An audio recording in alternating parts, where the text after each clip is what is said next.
Hi, I'm James Minick, and today we're going to talk about how to attack a DWI charge based on the case of State versus Knoll, based on a delay effectively in a defendant's release after being charged with driving while impaired. The remedy for this violation, a constitutional violation of a person's right to access witnesses and also to go get their own independent testing performed, is dismissal. Remind the court from the get-go that the appropriate remedy for this type of violation, this constitutional violation, is a dismissal. It's not suppression of either the breath test, it's not suppression of standardized field sobriety test. There are Court of Appeals decisions that have confused that, and trial courts that have kind of crafted their own remedy for this violation. Don't let the trial court do that. Remind the court that the Supreme Court has decided that the appropriate remedy in this particular situation is dismissal, not suppression. In Knoll, the first thing you want to discuss is the facts. Read the Knoll decision. Read the three cases that are laid out in Knoll: State versus Knoll, State versus Warren, and State versus Hicks. I'm going to go through a couple of the key facts that come out of those cases. Read the Knoll decision. The facts in there may be very similar to your situation, and there are some very good facts laid out in those three cases. Key facts that were in these three cases: the blows were 0.30, a 0.25, and a 0.18. These were not borderline cases in terms of the person's alcohol concentration. Knoll was also decided at a time when the legal standard, the per se standard in North Carolina, was a 0.10, but still well above the legal limit at the time. Number two, remind the court that a violation is not cured, or remind your court that the violation in Knoll was not cured by phone calls or in-person visits with witnesses. Particularly in the Warren case, there's actually two individuals that come visit Warren in jail. They talk with him, they observe him, then they leave. The court found, even despite having two witnesses present in the jail, Warren's rights to have additional witnesses by a failure to have him timely released was still prejudicial enough to warrant dismissal. So again, there are phone calls going out from these defendants, in-person calls, or in-person interaction. That's not enough to cure the appropriate remedy of a dismissal. Also remind the court that the timing on these cases was between 5 to 10 hours of total detainment from point of initial stop to a point that the defendant was released. If your client has only had about a 2-hour delay, it's probably going to be hard to make an argument based on Knoll. If your client was detained for 12 hours, you can show that all three Knoll cases had a shorter detention time period than your client did. The court also specifically noted that the individual, even if they were not sober enough to be released from detention, could have called a taxi to come out and transport them to home or wherever they needed to go. So point out the fact that just because somebody may not want to be released because they couldn't drive at the time, the court in Knoll found that each of these defendants had the ability to call a taxi. In terms of the Knoll decision, the key language from that decision, and there's a lot of good language from that decision, so again, read the case, but the key language is that the Supreme Court of North Carolina said that in each of the three Knoll cases, the trial judge made specific findings to the effect that the defendant created no disturbance and was cooperative and polite, that there was no clear and convincing evidence that if he were released, he would create a threat of physical injury to himself or others or of damage to property, and therefore the defendant should have been released.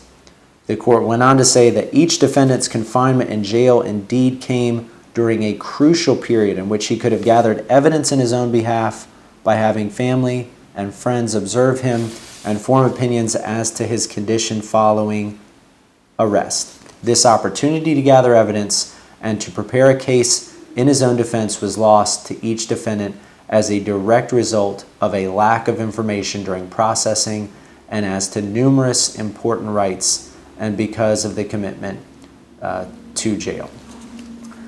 Read that language to the court, remind the court of the reason for this being a violation. There's also great language from another North Carolina Supreme Court case, State versus Hill, that goes along with the Knoll decision. In Hill, the court found that when one is taken into custody for an offense in which intoxication is an essential element, time is of the essence. Intoxication does not last. Ordinarily, a drunken man will sleep it off in a few hours. Thus, if one accused of driving while intoxicated is to have witnesses for his defense, he must have access to counsel, friends, relatives, or some disinterested person within a relatively short period of time after his arrest. The defendant's guilt or innocence depends upon whether he is intoxicated at the time of his arrest. His condition then was the crucial and decisive fact to be proven. Permission to communicate with counsel and friends is of no avail if those who come to jail in response to a prisoner's call are not permitted to see for themselves whether he is intoxicated. This is the key reason why dismissal is the appropriate remedy. So remind your court of that. Again, remind your court that the appropriate remedy is dismissal. One of the most difficult things for the courts to analyze is how is a defendant prejudiced by this violation of right to have access to witness. There have been a number of cases recently by the North Carolina Court of Appeals, not by the Supreme Court, but by the Court of Appeals, that have basically found a violation, a constitutional violation, but said the defendant couldn't show prejudice. The defense shows prejudice in these type of cases by showing the court that there was a lost opportunity to gather evidence. There need not be affirmative showing of what the evidence would have been had the defendant been released to. He would have gone unseen. In Knoll, the court was very clear that it was the lost opportunity to gather evidence that was what caused the prejudice. The court in Knoll said to assume that his lost opportunity to gather evidence in his behalf was not prejudicial is to assume that which is incapable of proof. The court cannot assume the infallibility and credibility of the state's witnesses or the certitude of their tests. Remind the court that the lost opportunity is the basis for prejudice.